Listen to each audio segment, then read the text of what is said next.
एक तू सच्चा तेरा नाम सच्चा अनंत।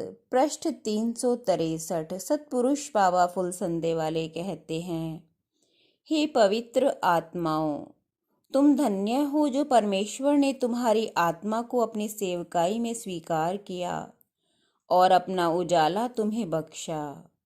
उन लोगों को देखो जो अहंकार और अज्ञान के बबूलों में अंधों की तरह टकराते धक्के खाते फिरते हैं। सर को पाए यार पे रख के होती रही मेरी बंदगी, इस तरह तेरी मोहब्बत मुझको तड़पाती रही।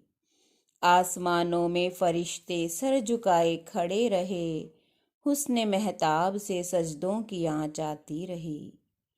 एक बार किसी ने हुजूर सतपुरुष से पूछा कि स्वर्ग से आए लोगों की और जो स्वर्ग को जाएंगे उनकी क्या पहचान है। सतपुरुष ने फरमाया, स्वर्ग से आए तथा स्वर्ग को जाने वालों के हाथ लंबे, जुबान छोटी पर शहद भरी और दिल में रोशनी भरी होती है। हमें बात समझ ना आई और एक दूसरे का मुंह देखते रहे।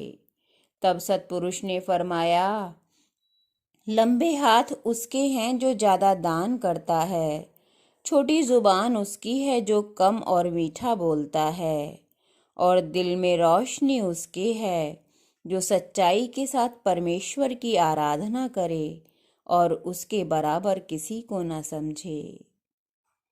दैरो काबा में तुझे बुत खाना में ढूंढा किए, रात भर सागर में तेरी याद लहराती रही। जिंदगी क्या थी मेरी एक दर्द का सैलाब थी, वो नहीं आए तो उनकी याद तो आती रही।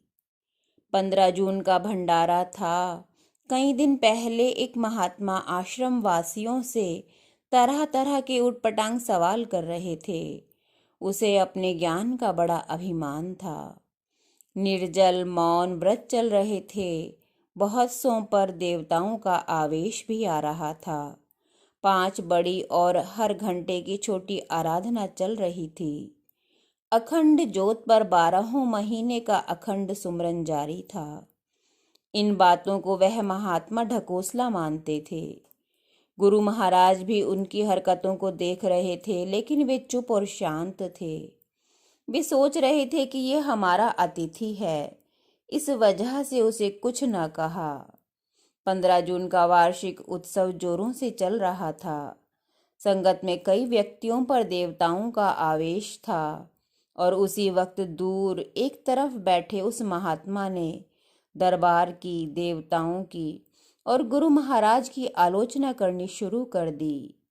वह जोर से बोलने लगा कि ये सब ढोंग, जिन पर आवेश था, देवताओं की उन पर पेशी थी।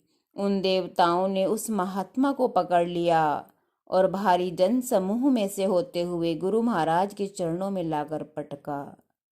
उसी वक्त उसकी आंखों की रोशनी जाती रही। वो गिड़गिड़ाने लगा। वो बावला सा हो गया, उसे कुछ दिखाई ना देता था। उसने अब तक इन बातों को ढोंग समझ रखा था, लेकिन अब उसकी अकल ठिकाने लग चुकी थी। उसे ऐसी उम्मीद न थी कि सत्य इतना भयानक भी हो सकता था। उसकी हालत करुणाजनक थी। तब उसे देवताओं ने गुरु महाराज के सामने लाके बैठाया और उसके मस्तक पर जोर से हाथ मारा और कहा कि देखते सामने साक्षात परमेश्वर बैठे हैं या नहीं। तब उसने एक तेज दिव्य प्रकाश को देखा जो गुरु महाराज जी के चारों तरफ घूम रहा था।